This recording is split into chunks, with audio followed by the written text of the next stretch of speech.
Hey guys, what is up? Welcome to a brand new video. We're going to be looking today at the IRELIA reveal. It is finally revealed. Yesterday we had a guess, a gameplay teaser, and basically I said her passive was going to mark people, her Q was a dash thing that would reset, her W was invulnerability, her E was like a stun, and her ultimate was a cage that you can walk through. Turns out it's not quite like that, but we're going to see today how close we were. It was actually really interesting in seeing what everybody said in the comment section. And most of the comments were actually booty comments, honestly. And you'll be happy to know that Frostbutt IRELIA still has her Frostbutt there. So I know that is the thing that you guys came to the video for. And there you go. We've answered that one for you. So let's get into her abilities. She should be releasing in 8.7, by the way, which is in 2 weeks' time.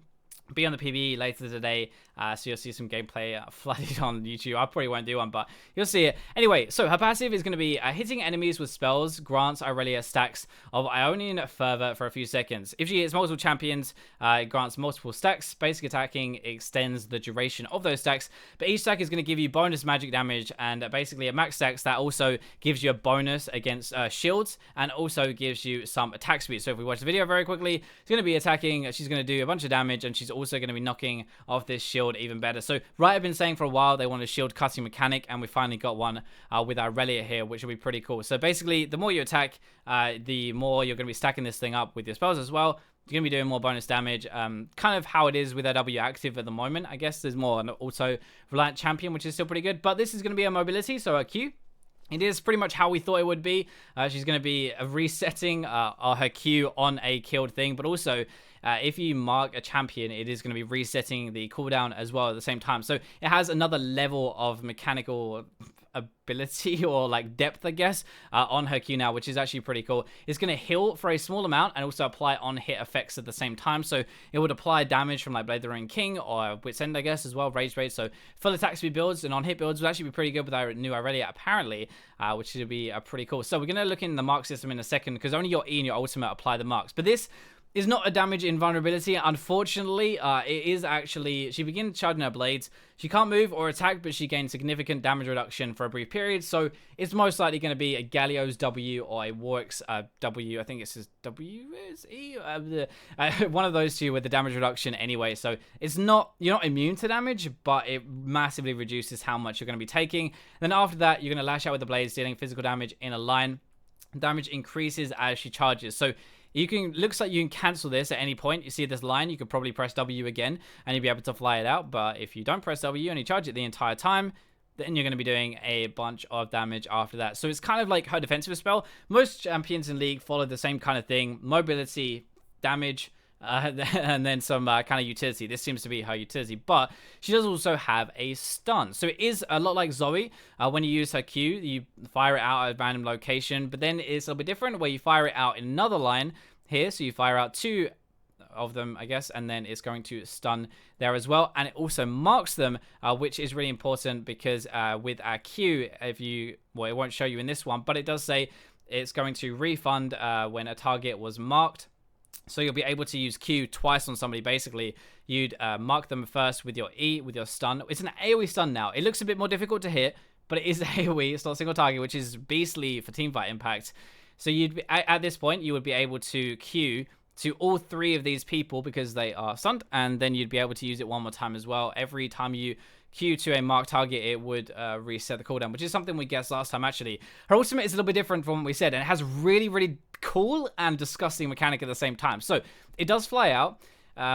Somebody said on Twitter it looks like a penis. I don't really see that, but you know, I won't judge. And yeah, so it hits the champion, blades radiate outwards, dealing damage and marking the enemy champions and large monsters. So again, these are gonna be marked, and you could jump to them with your Q, and you'd be able to jump to all 3 of them on screen at the moment because it would reset the cooldown. It's going to be doing magic damage for the wall here. It's going to deal magic damage and significantly slows enemy champions that pass through it. We thought that it was actually going to cage people, but actually they're just that slow. So probably like a 90% slow or something, because came all through it and just really couldn't move afterwards. So you can get out of it, but I mean, you could flash over it. It's not like a cage like Camille's or anything, but if you walk through it, kind of like a Thresh's wall, for example, except it doesn't expend the dagger. You just get massively slowed. And it also, this is the next part, it disarms them. So here, it disarms them for a few seconds, making them unable to basic attack. That's not really a League mechanic that we've had very often, but yeah, so apparently now if an AD carry, if she uses this on an AD carry and the AD carry tries to run away, that AD carry cannot kite the Irelia. He cannot attack the Irelia anymore because he will not have any basic attacks. That seems pretty ridiculous. So one more time, I won't make this very long because we have already talked about this a little bit. So her passive is going to be on hit damage. It's going to be a really good shield shredder.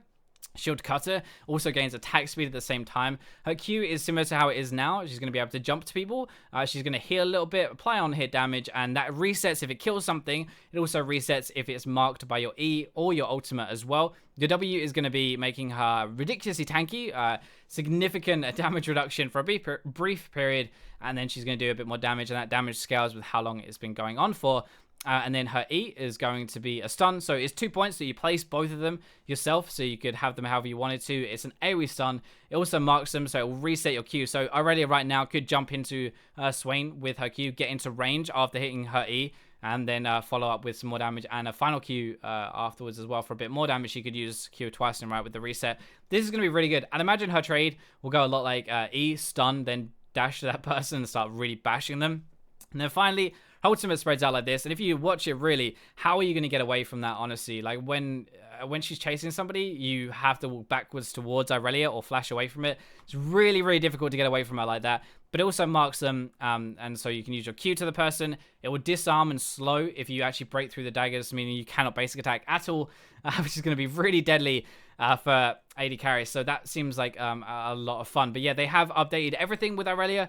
You can see a couple more gameplay things down here as well, where she's jumping between all of the stuff. This is with her Q, obviously, using her W here, so she's not taking any damage, and then obviously she's going to be starting to return some damage at the same time using her ult, so Ashe can't get away, using the stun, and then absolutely blowing people up. And that is kind of going to be AD carry's life in a nutshell for the next little while, which is pretty fun. But it has all of her skins. Honestly, some of her skins look absolutely disgustingly cool. So yeah, definitely go and check out the page if you want to. I think it's a pretty cool follow-up to see how right we were yesterday. But let me know what you think of the new champion. Now we actually know what our abilities do. And yeah, I'll catch you guys tomorrow.